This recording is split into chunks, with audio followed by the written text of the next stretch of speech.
नमस्कार. आजच्या व्हिडिओमध्ये मी तुम्हाला यंदा आषाढी वारी नेमकी कधी आहे, आषाढ महिना कधी सुरू होतोय, आषाढी एकादशी कधी आहे आणि आपल्या लाडक्या ज्ञानोबा तुकोबांच्या पालखीचे संपूर्ण वेळापत्रक काय आहे, गोल रिंगण, उभे रिंगण कधी आणि कुठे होणार आहे, आषाढी वारीचे संपूर्ण वेळापत्रक काय आहे याबद्दलची संपूर्ण माहिती सांगणार आहे.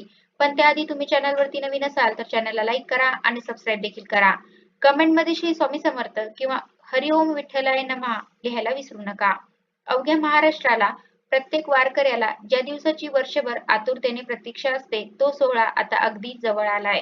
होय, डोळ्यात पंढरीची आस, हातात भगवी पताका, गळ्यात तुळशीची माळ आणि मुखात विठ्ठल विठ्ठल नाम घेऊन लाखो पावले पुन्हा एकदा पंढरीच्या दिशेने निघणार आहेत. हिंदू पंचांगानुसार आषाढ महिना हा अत्यंत पवित्र मानला जातो. याच महिन्यापासून चातुर्मासाची सुरुवात होते. यंदा आषाढ महिना 15 जुलै 2026 रोजी सुरू होणार असून 12 ऑगस्ट 2026 रोजी समाप्त होणार आहे. आषाढ महिन्याचे अत्यंत महत्त्व आहे.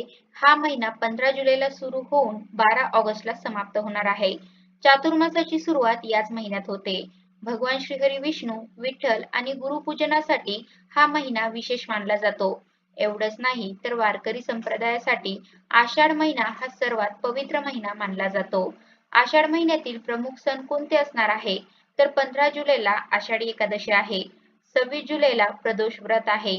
29 जुलैला गुरुपौर्णिमा, 2 ऑगस्टला संकष्टी चतुर्थी, 9 ऑगस्टला कामिका एकादशी आणि 10 ऑगस्टला प्रदोष व्रत आणि 12 ऑगस्टला गटारी अमावस्या. तर अशा प्रकारे आषाढ महिन्यातील प्रमुख सण असणार आहे. आता आषाढी वारीबद्दल जाणून घेऊया. आषाढी वारी म्हणजे नेमकं काय? तर महाराष्ट्राची हजारो वर्षाची भक्तीची परंपरा, संत ज्ञानेश्वर महाराज आणि संत तुकाराम महाराज यांच्या पालख्या दरवर्षी पंढरपूरकडे प्रस्थान करतात. लाखो वारकरी पायी चालत ज्ञानोबा तुकारामचा जयघोष करत विठ्ठलाच्या दर्शनासाठी पंढरी गाठतात.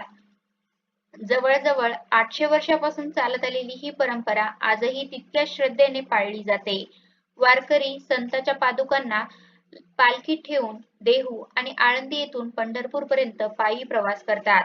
टाळ, मृदंग, वीण, हरिपाठ, अभंग आणि विठ्ठल नामाच्या गजरात हा संपूर्ण प्रवास पार पडतो. संत ज्ञानेश्वर महाराजांच्या पालखी मार्गावर यंदा एकूण 7 प्रमुख रिंगण सोहळे पार पडणार असल्याचं सांगितलं जात आहे. या रिंगणामध्ये संतांच्या अश्वाचं दर्शन घेण्यासाठी भाविकांची प्रचंड गर्दी होते. आता आषाढी वारीतील पहिले उभे रिंगण हे चांदोबाचे लिंब इथे होणार आहे. हे 16 जुलैला होणार आहे. जगद्गुरू संत तुकाराम महाराज पालखी सोहळ्याचे पहिले अश्वरिंगण इंद्रापूर तालुक्यातील बेलवाडी येथे थाटात संपन्न होईल. 17 जुलै रोजी बेलवाडी येथे मानाच्या अश्वाचे पहिले गोल रिंगण होणार आहे. आता वारीतील सर्वात रोमांचक आणि भक्तिमय क्षण म्हणजे रिंगण सोहळाच आहे.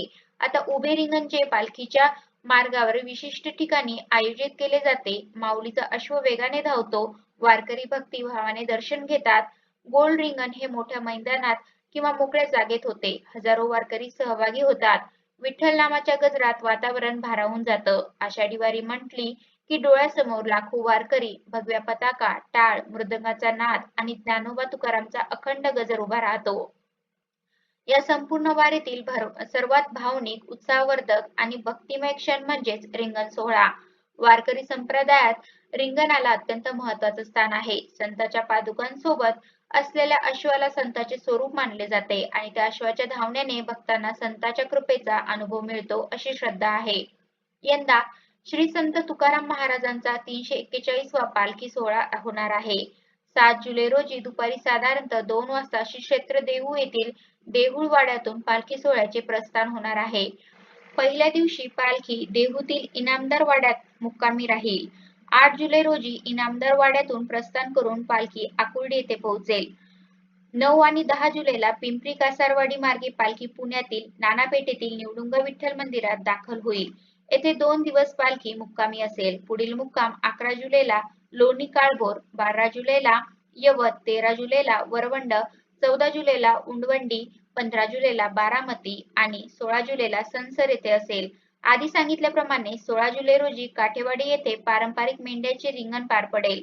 हा सोहळा वारीतील विशेष आकर्षण मानला जातो. 17 जुलै रोजी बेलवाडी येथे पहिले गोल रिंगण होईल आणि हजारो वारकरी संतांच्या अश्वांचे दर्शन घेण्यासाठी उपस्थित राहतील. 18 जुलै रोजी इंदापूर येथे दुसरे गोल रिंगण पार पडेल आणि 20 जुलै रोजी नीरा स्नानानंतर अकलूज येथे तिसरे गोल रिंगण होईल. 21 जुलै रोजी माळीनगर येथे पहिले उभे रिंगण होणार आहे. त्याचबरोबर वारीतील आणखी एक विशेष आकर्षण म्हणजे धावा सोहळा. 22 जुलै रोजी तोंडले बुंडले परिसरात वारकरी विठ्ठल भेटीच्या आनंदाने आणि उत्कंठेने धावत जातात. परंपरेनुसार विठ्ठलाच्या भेटीची ओढ व्यक्त करण्यासाठी हा सोहळा आयोजित केला जातो. पंढरी जवळ-जवळ आली या भावनेने हजारो वारकरी विठ्ठल नामाचा गजर करत धाव घेतात. हा क्षण पाहणाऱ्यांच्या अंगावर रोमांच उभे राहतात.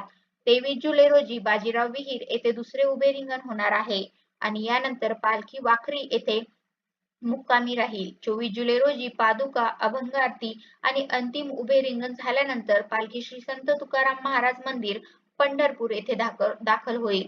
संत ज्ञानेश्वर महाराजांच्या पालखीबद्दल सांगायचं झालं तर 8 जुलै रोजी आळंदी येथून पालखीचं प्रस्थान होईल.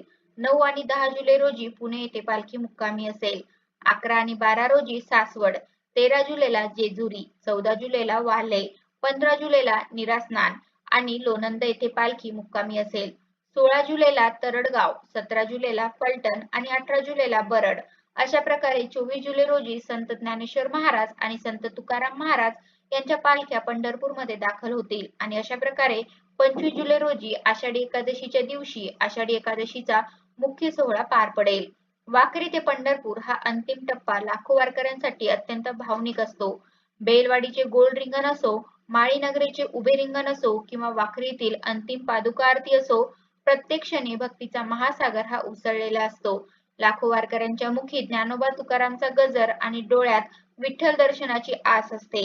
हाच आषाढी वारीचा खरा आत्मा असल्याचं सांगितलं जातं. मग आषाढी वारीचे संपूर्ण वेळापत्रक तुम्हाला मिळाले असेल अशी खात्री आहे. बोला पुंडलिक वरदा हरी, विठ्ठल श्री ज्ञानदेव तुकाराम. तर अशा प्रकारे आजच्या व्हिडिओमध्ये मी तुम्हाला यंदा आषाढी वारी नेमकी कधी आहे, आषाढ महिना कधी सुरू होतोय, आषाढी एकादशी कधी आहे आणि आपल्या लाडक्या ज्ञानोबा तुकोबांच्या पालखीचे संपूर्ण वेळापत्रक काय आहे, गोल रिंगण, उभे रिंगण कधी आणि कुठे होणार आहे, आषाढी वारीचे संपूर्ण वेळापत्रक काय आहे, याबद्दलची संपूर्ण माहिती सांगण्याचा प्रयत्न केलेला आहे. कसा वाटला तुम्हाला माझा आजचा व्हिडिओ कमेंट करून नक्की सांगा आणि कमेंटमध्ये श्री स्वामी समर्थ किंवा ओम विठ्ठलाय नमः लिहायला विसरू नका. धन्यवाद.